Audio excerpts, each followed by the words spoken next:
皆さんこんにちは。Welcome to Sales お悩み Radio Episode 2.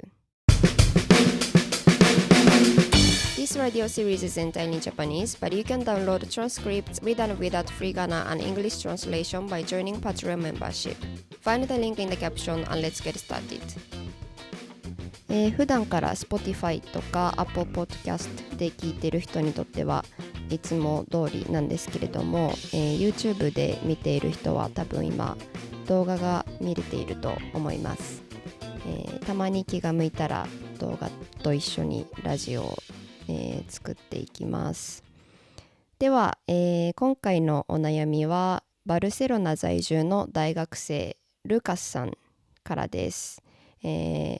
ルーカスっていいのかな、ルーカスさんお悩みを送ってくれてありがとうございます。では早速読んでいきます。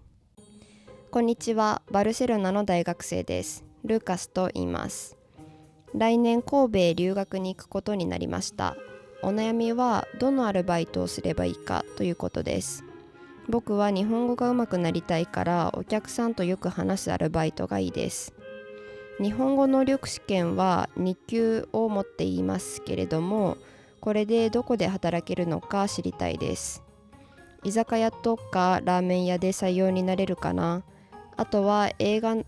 の先生をできるだけ避けたいです。読んでくれてありがとうございます。いつも見ています。ということです。いつも見ていてくれてありがとうございます。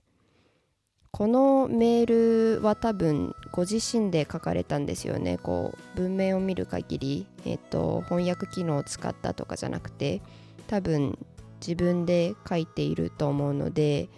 これだけを見ればかなりもう日本語ができている感じがするし、日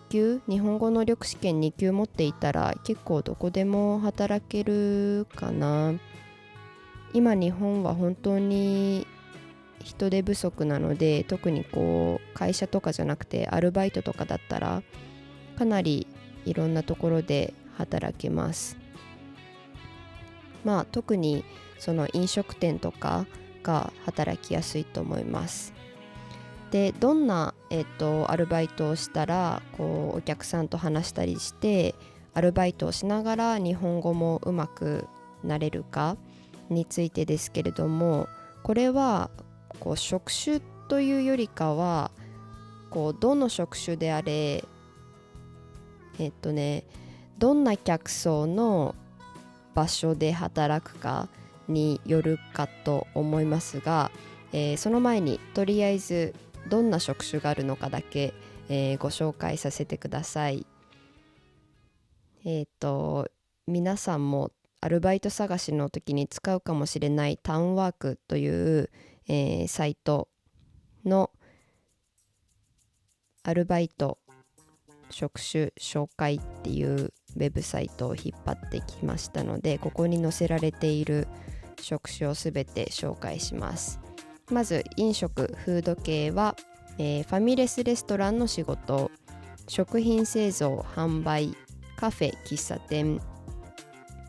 居酒屋、ファストフード、宅配・デリバリーです。それから販売ファッション系はコンビニ、スーパ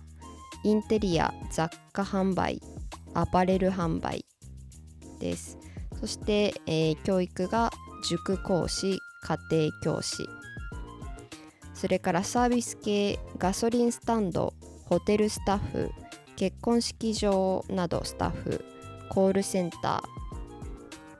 それから最後、エンタメ、配送、軽作業系がイベントスタッフ、アミューズメントスタッフ、引っ越しスタッフ、カラオケスタッフになります。この中で、お客さんと話す機会があるのは、飲食系全体的に食品製造とかデリバリーは抜いて、他はどれも話しますし、販売系だと、コンビニは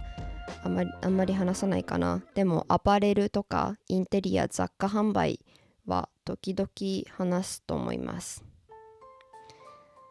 あとは、ホテルスタッフと結婚式場とかのスタッフもよく話しますね。でもちろんイベントスタッフとかアミューズメントスタッフもよく話すと思います。でなのでこの中で選べば多分どの仕事であれどの職種であれお客さんと話す機会が多いと思うんですけれども、さっき言ったようにそれよりかは客層を選ぶのが大切だなと思います。客層っていうのはどんなお客さんがその場所に行きますかっていうことなんですけれども、例えば忙しい駅の中にあるカフェとかだったら仕事の休憩時間にパパッと来て、コーヒーを飲んで帰るだけとか、あとは同じ居酒屋でもすごく安い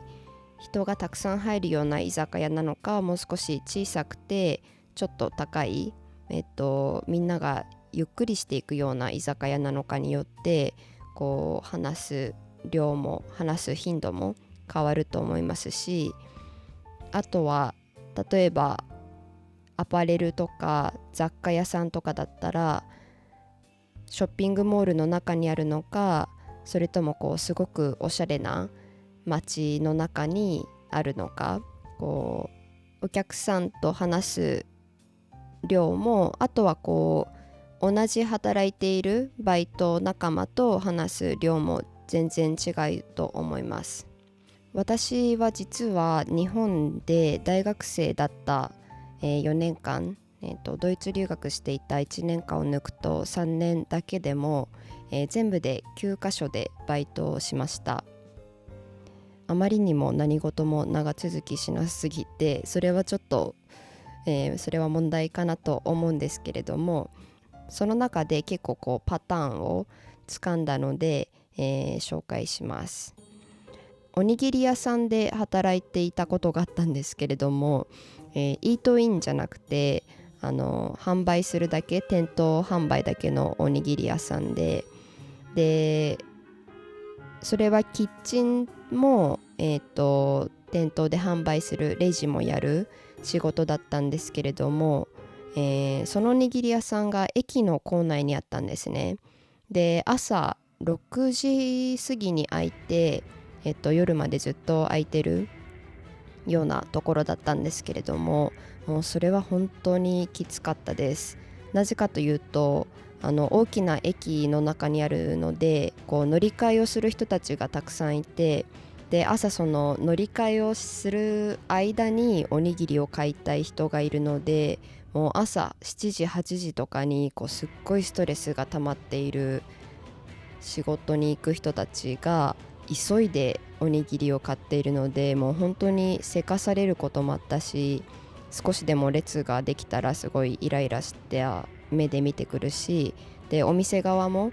列を作らないように頑張らないといけないので、もうとにかく早く早く早くで、もちろんそんな感じだったらお客さんとも話しませんし、あとはバイトの仲間とも喋る時間がほとんどないので、それは本当にきつかったです。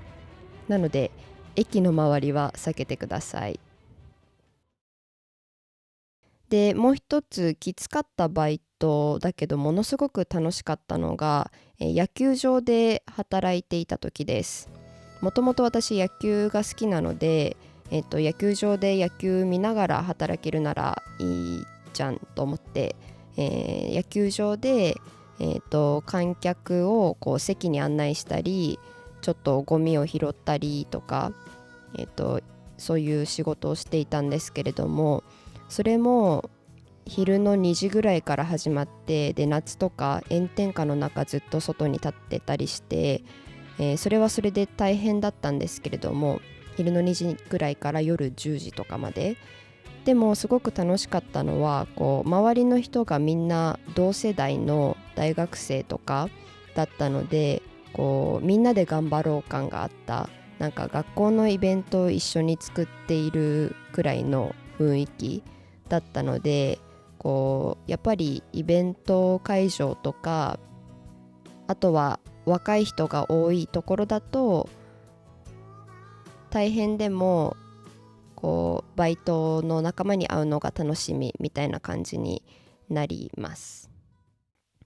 あとはイタリアンレストランでも働いたことあるし、居酒屋でも働いたんですけれども、イタリアンレストランは結構こうオフィス街の中にあるので、仕事のランチに一人で来る人とか、仕事後家に帰る前にちょっと食べて帰っていく人とかが、そういう客層だったんですけれども、なのでこうあんまり友達とランチしに行く、遊びに行く時のランチみたいな感じじゃなかったので、やっぱりこう一人で来る人も多いし、もし2人3人で来てもこうパパッと食べて帰るタイプなので、こうそんなに会話がなかったです。でお店も小さかったので、私とあとはその経営していたオーナー2人みたいな感じで、オーナーと話すのもすごく楽しかったですけれども、もちろん友達みたいな感じにはならなかったです。逆に居酒屋は働いていた他の人たちとすごく仲良くなったし、お客さんと友達になったことも結構何回かありました。でそれはなぜかというと、その居酒屋は、値段はちょっと高めなんだけど、こうかしこまった感じじゃなくて、こう結構おしゃれな感じ、なんかアメリカの昔の映画とかをちょっと流しながらとか、デザインとかをすごくこだわったりするようなところで、こういう居酒屋だとやっぱり客層もおしゃれな人とか、なんかクリエイティブな仕事している人とかが来て、でやっぱりみんな楽しんでいる、こう友達と時間を楽しむために来ているので、店員さんとも結構喋ったりするんですね。でこういう風な居酒屋どういうところで見つけられるかというと、やっぱりそういう地域があるんですね。東京のエリアで、私は東京、ルーカスさんは神戸か。神戸はちょっとわからないんですけれども、多分どの、都市に行ってもそういうエリアごとのこう特徴があると思うんですね。で私の場合は裏渋谷っていうのかな、こう渋谷のちょっと後ろの方の落ち着いていて、でもすごくおしゃれなちょっと高級な場所っていう感じだったので、自然に客層もそういう人たちが来ていました。というわけで、ちょっとこうどんな風な客層なのかを知りたかったら、やっぱりその場所に行ってみる。こうネットで探す前に、もしくはネットで探してみてから実際にその場所に行ってみて、どういう人たちが来ているのか、忙しいところなのか、もう少しゆっくりしているのかとか、安さと速さが重視の場所なのか、こうデザインとかコミュニケーションとかも気にするような場所なのかを少し見てから決めるのがいいと思います。日本語的には多分そんなに問題はないと思いますけれども、やっぱり働いてからこう大変にならないようにも、今から頑張って、日本語の勉強を続けてくださいね。特にアルバイトとなると、どんなアルバイトでも敬語をものすごく使います。でも敬語がわからないだけで、こうメニューを聞きますじゃなくて、メニューをお伺いしますって言わないといけなくて、伺うって何とかなっちゃうとかなり大変になるので、特に敬語の練習を今から、しっかりやってみてください。では、ぜひ留学、来年ですけれども、楽しんでください。皆さんもお悩みがあれば、ぜひ info@sayasjapanese.com まで送ってください。詳しいアドレスはキャプションを見てください。では最後まで聞いてくれてありがとうございました。また次のエピソードでお会いしましょう。If you want to learn Japanese more interactively, you can find the best teacher for you at Saya Japanese School, a quality-first online Japanese school founded by me. Visit sayajapanese.com for more information. Thanks for your support and happy learning!